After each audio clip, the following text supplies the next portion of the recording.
Hi everyone, welcome back to our channel. ఈరోజైతే సింపుల్గా కుక్కర్లో 10 నిమిషాల్లో మటన్ గ్రేవీ అనేది హోటల్ స్టైల్లో ఎలా రెడీ చేసుకోవాలనేది చూపిస్తానండి.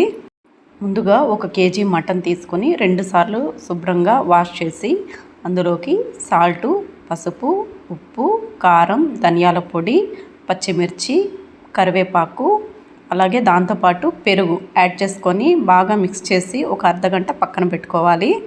మటన్ని మ్యాగ్నేట్ చేసిన వీడియో అయితే షార్ట్ రూపంలో పోస్ట్ చేస్తున్నానండి. ఒకసారి మీరు కూడా వెళ్ళి చెక్ చేసేసేయండి. షార్ట్ వీడియోలో పెట్టాను కాబట్టి ఇక్కడ లాంగ్ వీడియోలో అయితే చూపించట్లేదు. మీకు కావాలంటే ఒకసారి చెక్అవుట్ చేయండి.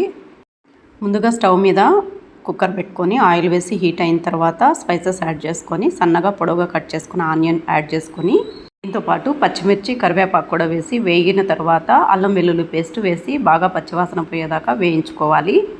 మ్యాగ్నేట్ చేసుకున్న మటన్ని యాడ్ చేసుకొని బాగా కలబెట్టి దాంట్లో వాటర్ అనేది యాడ్ అవుతుంది కదండి, ఆ వాటర్ మొత్తం ఇంకిపోయే వరకు బాగా ఉడికించుకోవాలి. ఈ లోపల మసాలా అనేది రెడీ చేసుకుంటాము.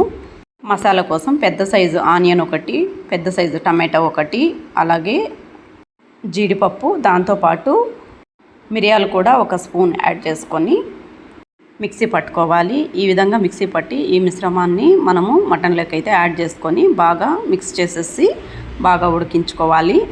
ఈ టైంలో మనము ఉప్పు, కారం మటన్కి బాగా పట్టిందా లేదా చెక్ చేసుకొని ఒకవేళ చాలకపోతే మనం మళ్ళీ కూడా యాడ్ చేసుకొని కుక్కర్కి మూత పెట్టే ముందే ఇవన్నీ యాడ్ చేసుకోవాలి. నేను ఇక్కడ కొంచెం సాల్ట్ అనేది యాడ్ చేసుకుంటున్నాను. దాంతోపాటు గరం మసాలా యాడ్ చేశాను. మీకు కావాలంటే మటన్ మసాలా కూడా యాడ్ చేసుకోవచ్చు. దీంతోపాటు కొంచెం కారం కూడా యాడ్ చేశాను.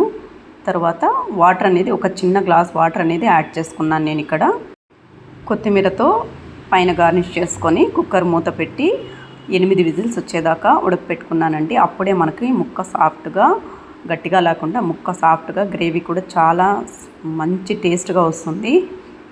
ఈ మటన్ గ్రేవీ చపాతీ, పుల్కా, పరోటా ఇంకా పూరీలోకి కూడా చాలా బాగుంటుందండి. రైస్లోకి అయితే ఇంకా చాలా బాగుంటుంది. ఒకసారి ట్రై చేసి చూడండి. వీడియో నచ్చితే లైక్ చేయండి, షేర్ చేయండి, సబ్స్క్రైబ్ చేయండి. Thank you.